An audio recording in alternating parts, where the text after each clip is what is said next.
So, Jai Bharat. Jai Bharat. Jai Bharat. So, do you know why I'm asked you to repeat it for 3 times? Because I need the sound in such a way, the top ceiling must have to be removed. Because when we make these sounds with very enthusiastic and very loud, the nervous system, we have more than 10,000 nerves present in our system will get energized. So, not only with a loud sound, but also by clapping also it can get energized, right? This is what the real scientific reason behind why we are asking to make it louder, right? So, okay, myself is Prudhvi, and before going to start the topic, I just want to greet in our mother language. So, namaskaram, namaste, vanakkam, English, in of term, right?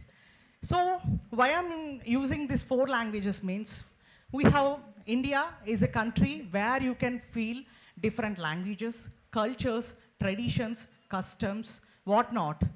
Not any country of 216 countries, 213 countries we have present in the world, where other country doesn't have the status, that our country is the unique of its different variety, known as unity in diversity, right?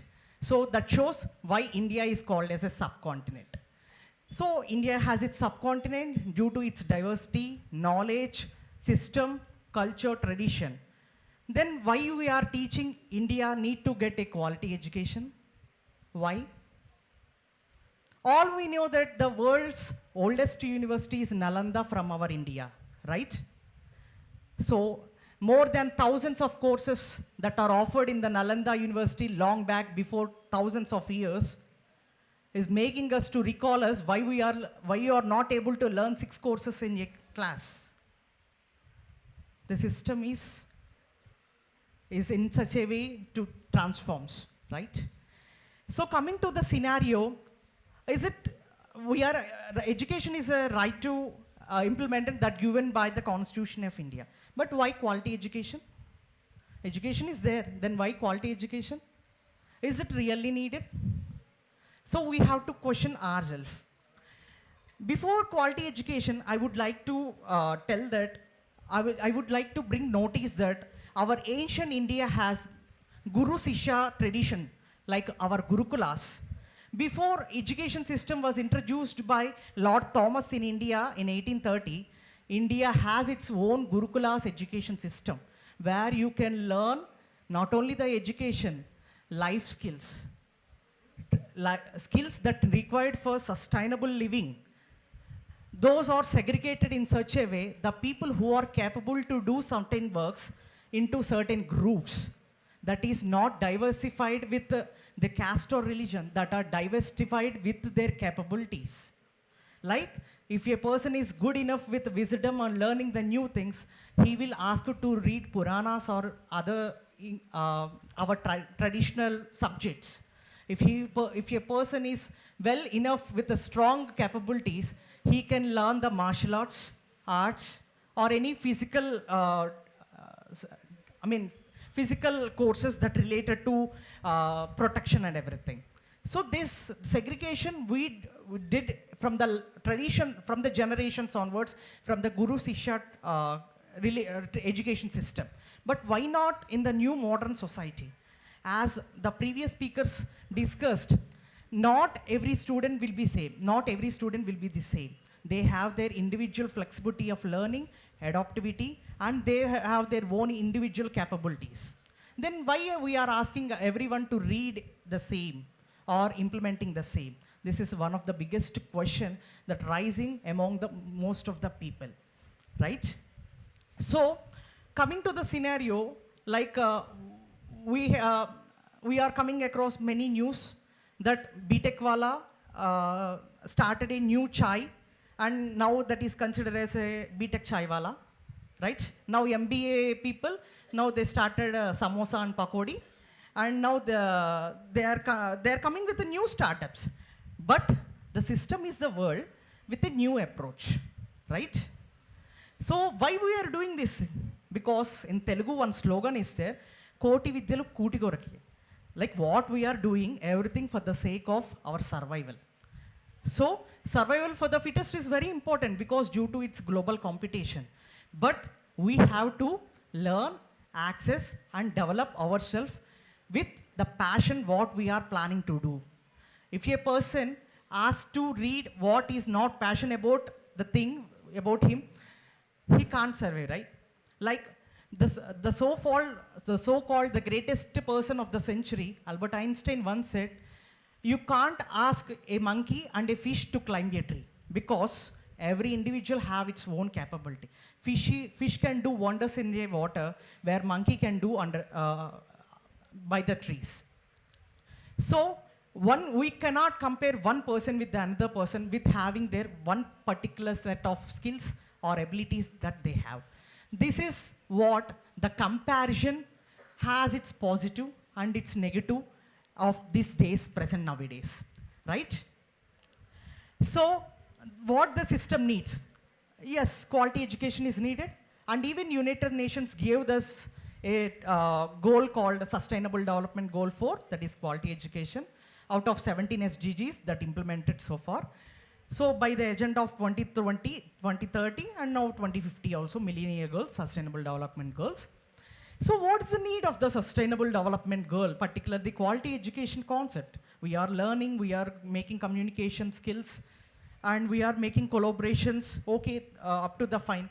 When we need those skills, we are learning and implementing. But what's the need? Because you have to learn that particularly we are blessed to have a birth in this land called Bharat. So we have teachers, the greatest two teachers. Of all the audience, how many of you know the Saint Sushruta? You know, one of the greatest surgeon of all the times in the ancient Indian history. Most of our Indians don't know about him, but Australians recognize him. His statue was established in Australian surgery, in Medical Institute of Surgeon. Like foreigners are giving that much of importance to the Indian education system, like the ancestors.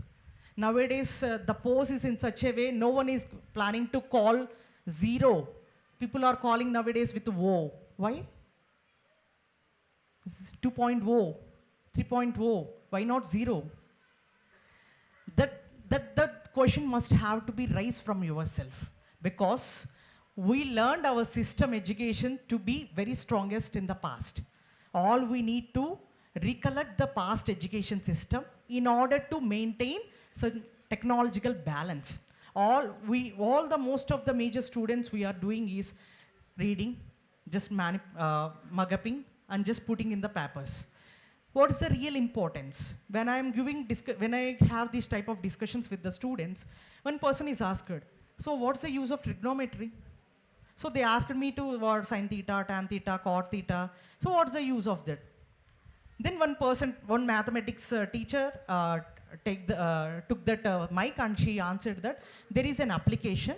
When you find an example of when you are laying a roads on hills, you need curves, right? So you will get the slope, we will get the slope, right? So to determine the slope and to maintain an exact road location and to determine the exact position of that road, we need the tan theta, the trigonometry used. So in such a way, one should have to teach that this is the real application. So this is the thing that you have to learn because of this purpose. This system is really absent. Unfortunately, this is really absent in our education system. And one more thing that peer comparison is very important. A positive comparison is very important. But if you compare, like, you have to grow like that. You have to learn the skills like that. That is a positive environment. Hare, you didn't get a score like him? That is not good.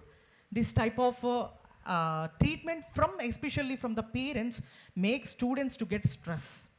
Makes students to feel so many problems in this society, leads to that life threatening also. So all way from our ancestors, we are carrying these skills. Not only Guru Sishya tradition, but also the life skills, agriculture or the labor skill work, whatever we are doing, just we are segregated in such a way. It's not for the part of dividing people. It's just a part of to maintain a skill team. So a potter can do a pottery work very well. A carpenter can do a carpentry work very well. And that skilled work will come into an ancestral level of traditional level of exchanging to their generations to generations. That is the main purpose, to segregate the community into the skill work. So we have to accept. So do any of you know that avadhanam, astavadhanam, dasavadhanam, sahasravadhanam? So it is the one of the major concept in our Indian ancient education system, where one person can deal with 8 to 10 things, irrespective of their subject knowledge, some whatever the thing. That is what nowadays we calling as multitasking, right? People are nowadays calling multitasking is one of the important. And we are carrying that avadhanam concept from the thousands of years. So we have to think that we no need to roam around any of the foreign universities. We just have to realize that old Indian education system or old Indian education curriculum is nothing but the old Vishwaguru, makes us Vishwaguru. That is one of the things that we have to learn. Our Honorable Prime Minister say that this is the thing that we have to present nowadays generations, what we are learning. So you have to learn these things. You have to decode. Actually, those are not the directory subject material that we can't, but those can be decoded, and one can do the practice. Most of the things nowadays we are seeing, the people who are graduating from the topmost universities coming and doing some jobs related to things. Some are coming with the business opportunities and some doing. Recently, when I come to know that nowadays pearl cultivation is one of the important thing that nowadays going on. You can access it with lakhs of profits. So, but we know the pearl cultivation from thousands of years. So many of you people like nowadays suggesting farming the donkeys, because donkey milk have the properties that you can use it in cosmetics, medicines, and you can feed to the people who have the buffalo or cow milk allergies. But from our ancestors, we are able to making these cultivations. So we have to accept those things. Yeah. So finally, of course, everything we have to go with the upgradation and the globalization. But one thing is important. Whatever you are learning, that must be applicable in real time. That must be useful as a life skill for your life sustainable life. That is the real essence of quality education.